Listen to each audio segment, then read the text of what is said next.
the battery needs to be replaced, or you should use a special pulse charger.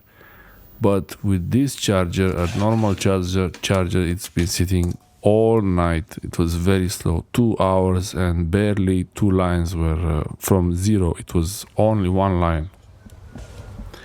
From 1 line, it only went to about halfway in really a few hours.